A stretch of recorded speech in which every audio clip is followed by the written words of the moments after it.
Hey guys, and welcome to my February 5th DVD update. It's been exactly 2 weeks since my last update, and in this update I'm going to talk about the DVDs I've gotten over the last 2 weeks.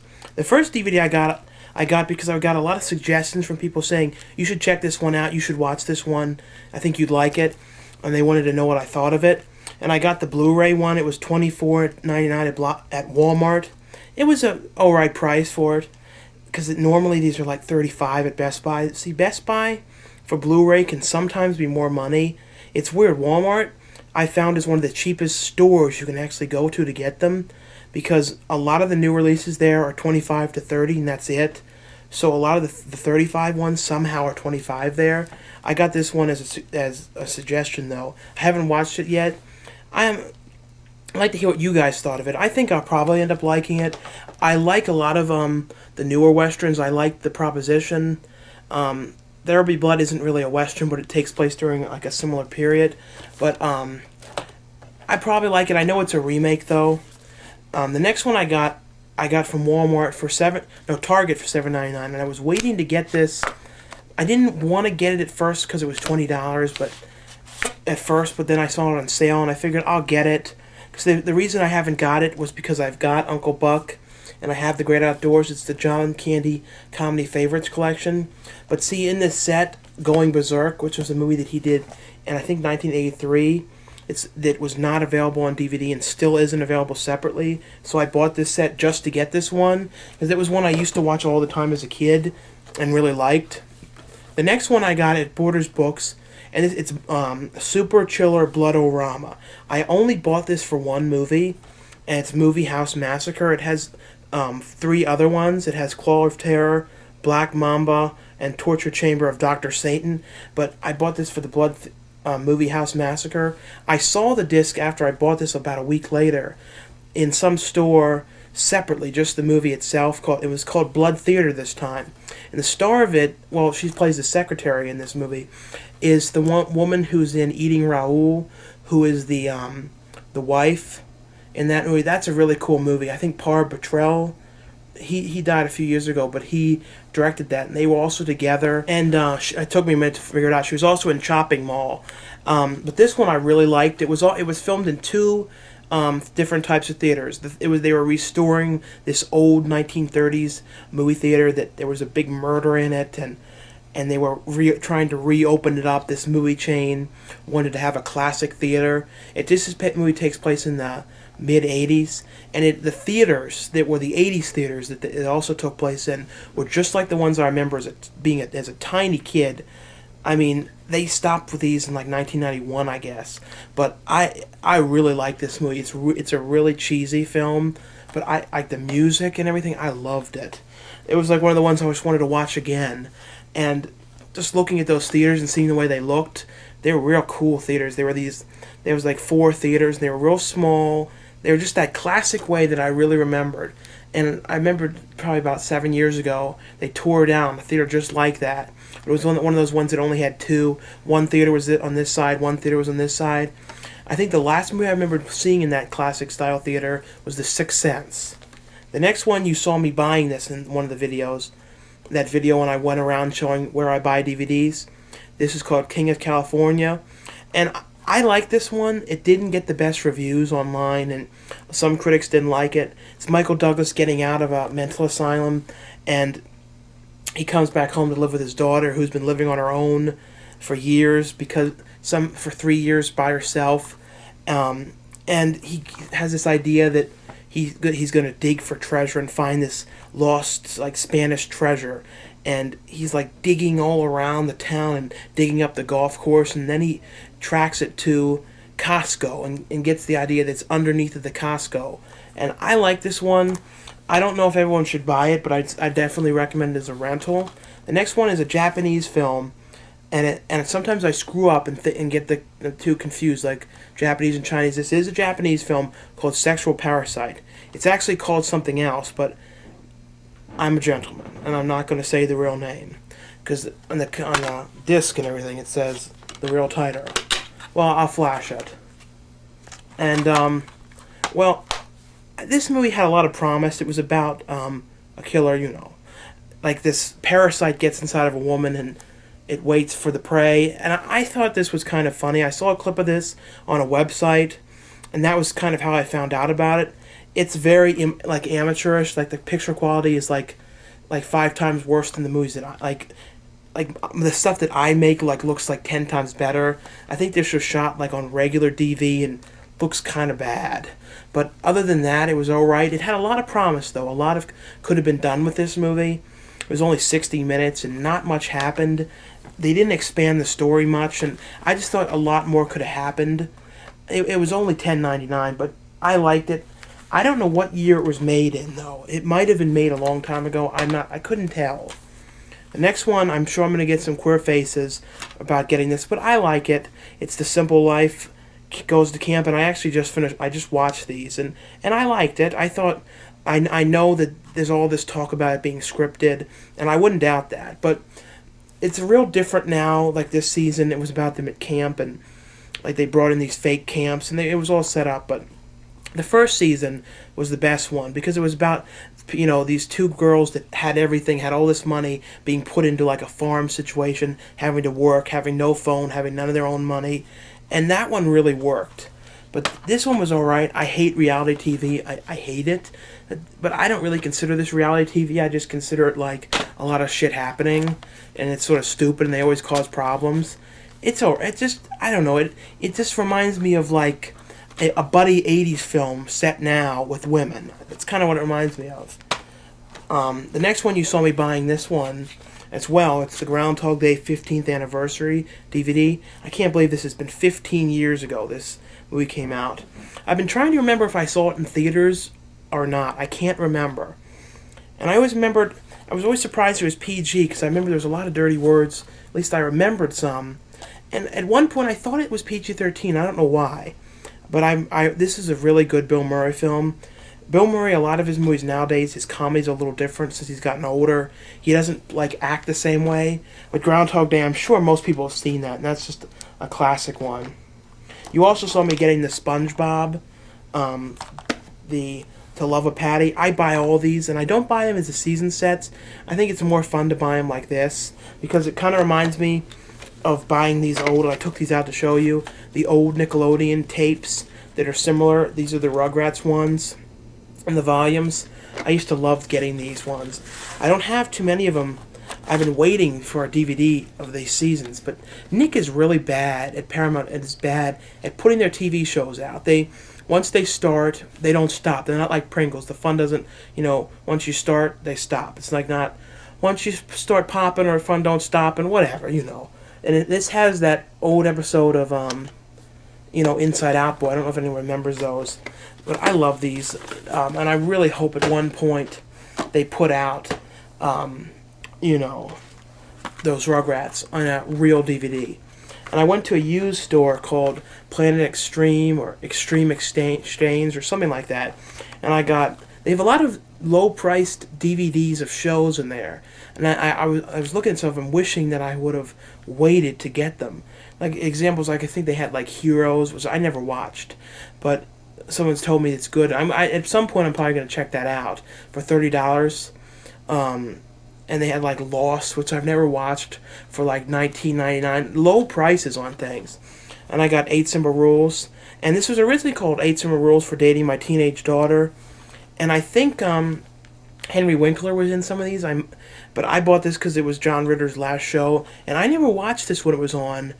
But I hope I'm going to check it out now. People had said good things about it though. And the other one that I found there used, and I'm sure I'll get a queer face for like holding this one up. But this is something that I used to watch as a child. I think it was 7 or 8. Well, however old Mary Kate and Ashley were, I was like 4 months older than that in this. And it's Double Double, Toil and Trouble. And this, as a kid, like since I was the same age, it was real like, I don't know. I used to really like these movies. This and It Takes Two I liked.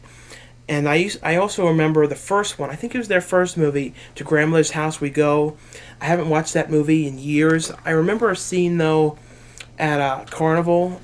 I think there was a carnival scene. But this one I liked, and that one actor who played Malcolm, the small guy in Troll, was in this, and he's amazing. He was also in Ghoulies, 2. A lot of people didn't like Ghoulies 2, but I love the music, and I just always liked that. Now, the $5 DVDs, the first one I got was this 3-pack from Troma, Triple B header. I got this online. It was new, but it was sold at a used price, so that's how I got it so cheap. And the picture quality is alright on these. They try to squeeze 3 movies on one disc to be cheap, so they compress the shit out of them. There's all these compression dots. I don't like that. And on HD TV, you see all that. But I got this because YouTube user Pollenfax is in Blades in the very, very beginning for a small scene. I just wanted to see it. I think it was his friend's film, and he did it because his friend asked him to do that scene. I also watched Blood Hook, and I thought Blood Hook was alright. I watched that when MJ was over. Sorry, I got interrupted. Well, it got a little boring. The other one on there was Zombie Island Massacre. I liked the opening, and it was starting off really well, and I thought I was going to end up liking it. Then it really went to shit, and I didn't like it much. The other $5 one I got was just like an excessive compulsive nightmare of a film. Because I'm slightly compulsive, like, with getting things done and stuff, so when someone's compulsive about, you know, like I check the locks, make sure things are locked, and it's like kind of, I wasn't that bad. I got over that, but when I was younger, I used to always check the lock, because my dad used to do that same thing, and it sort of rubbed off. It's as good as it gets, and I haven't watched this since, when did it, like the first time it came out, like it was 98. I think I watched it on tape when it was new, but I liked that one. The other one I got used online was Weekend at Bernie's 2. I absolutely love this movie. I love the first one. I know people say it's the worst sequel, but the music in this, you have to admit, is amazing. It's that great Jamaican style, like Caribbean music. I love that stuff. That's why one of my favorite episodes of Yes, Reading Rainbow was the episode when he went to the Caribbean and was playing those, like, that stuff. I absolutely love that. I don't know if it was the Caribbean or Africa. I couldn't remember, but I saw it one day, and I just loved that one as a kid. But I actually like this. It was shot in about 1990, I think, but didn't come out till 93 because of delays and all kinds of problems. The one guy who's in this was you might recognize him from as Bernie, I believe, in Return of the Living Dead. You know, the embalmer. He was in this as the hitman, and this was about like Bernie, who died in the first one. They needed to use his body to get this treasure, and they put voodoo on him, and he was walking around like a zombie. And the way he played dead was funny to me. I just liked it. I got this one at Best Buy. I didn't show this in the video because I didn't feel like showing myself picking this up. This was a 3-pack for $14.99, and the other movies are Coaster Cops users. These two, this and this. I don't give a fuck about these. I didn't want them. I just bought them because online this Faceless was 20-something used, and I'm like, let's take this shit and buy it for this. I love Faceless. I watched the trailer and like got obsessed with the song. I don't know. I just really like the music, and I bought this. I like this movie. The guy who's everyone looked like they had facelifts too. It creeped me out. It's about like cosmetic surgery and trying to look young, and the one face gets burned off with acid, and the guy's goal is to find a new face to transplant onto his sister. It's weird. I really liked it though. And you saw me get this as well, Curb Your Enthusiasm the 6th season, and they don't have those weird pop-up things anymore. The cases now are normal, because DVDM was showing hers about how she didn't like them. I didn't like those ones very much either. They were okay, but I've actually gotten emails about people saying how much they dislike them. But this, in my opinion, I think is the best season. Season 6 is definitely my favorite of all the seasons. It was hilarious. Jeez Louise, I just keep getting interrupted. Well, I was saying this is my opinion is the funniest of all the seasons. The season before that, I didn't think I thought it was good, but I thought it was lacking a bit. And I'll go through these other ones quickly. I got Cities of the Underworld, because this guy gave me this coupon at Borders. For some reason, I don't know if he liked me or something. I don't know. It was weird. He's like, he worked there. He's like, well, I'm going to give you this coupon. He might have seen my videos online or something.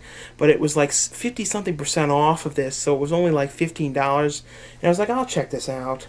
And it's about like the things under the like cities, the underground things. I thought it was interesting. And I got this because DVDM was talking about it.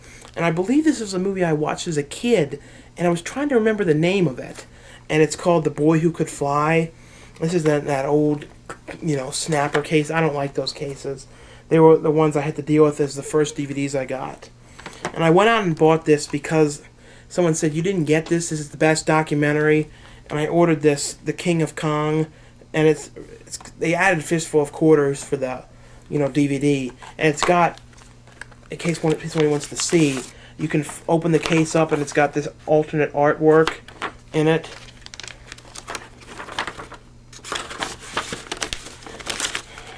And, we're almost done. There's been a lot this week. What I realized, though, is I didn't actually get all these in the last 2 weeks. Quite a few of these I forgot to show in the last one. So I think at least like 6 of them I actually ordered like 2 weeks ago and had been like taking forever to come, like Blades and Weekend at Bernie's. I ordered them a while ago. And these ones I bought today. I got Jodie Foster in the Brave one, the Blu-ray edition. I'm pretty much going to stop getting HD for a while because I don't want to keep investing in the HD discs. I have both, but I'm just afraid that since they say it's going to die and it's dead already and all that. I also had a hell of a time finding this there. The Andy Monox is in it. That's why I got it. It's Robert Englund directed this movie called Killer Pad, and I think it looks like it's going to be okay. And of course, this is a must-get for everyone. Perfect Strangers. I was so happy when I saw this. When I saw a couple months ago this was coming out, and it's a good sign that maybe Family Matters will come out on official DVDs, because this is the show that spawned Family Matters, because the Harriet character was in that. And I got 3 tapes at this weird, like, sort of low-end style flea market that I go to every so often. I got Duncans World, Rude Dog and the Dweebs, which I love this show, and Romper Room, which I wanted to watch. I don't remember this, but I think I watched it as a kid. And the dollar DVDs I'm going to go through real quick. Callie and Her Son, and The Treasure of the Jamaican Reef. A Dangerous Summer, starring Tom Skerritt, and Night of the Sharks, starring Trent Williams. This one I was happy to find because I had a hard time finding it at first, and I saw it years ago and didn't get it. Evil Knievel, starring George Hamilton. High Risk. A lot of these were 50 cents. High Risk, starring James Brolin. And this one I got because it's this funny-looking fat guy making a big double chin in the back. Sports Fishing. I don't fish and I don't watch these things, but I just wanted it. I can't resist buying these dollar DVDs because they're just funny to me that they're $1. I don't know. Death Valley. The Revenge of Bloody Bill. The Legend of Cougar Canyon. And Toby Maguire. I think it's Maguire. Yeah, it's Toby Matigu or something. Whatever the hell that says. The King of Kong Island. It sounds like a porno, but I don't think it is. And Night of the Living Dead, I already have lots of copies of this, but I like the green color to the cover. I collect these things like bubblegum candy.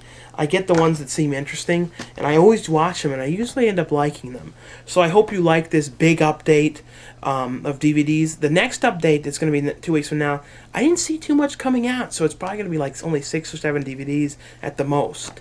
So thanks so much for everyone watching and subscribing to these, and I'm happy to see all these people out there that are posting their collections. There's a lot of people lately, and people said to me they're inspired by me to do them, and thanks, man, to everyone who's doing them. Thanks for everyone for watching, and peace out, and see you later.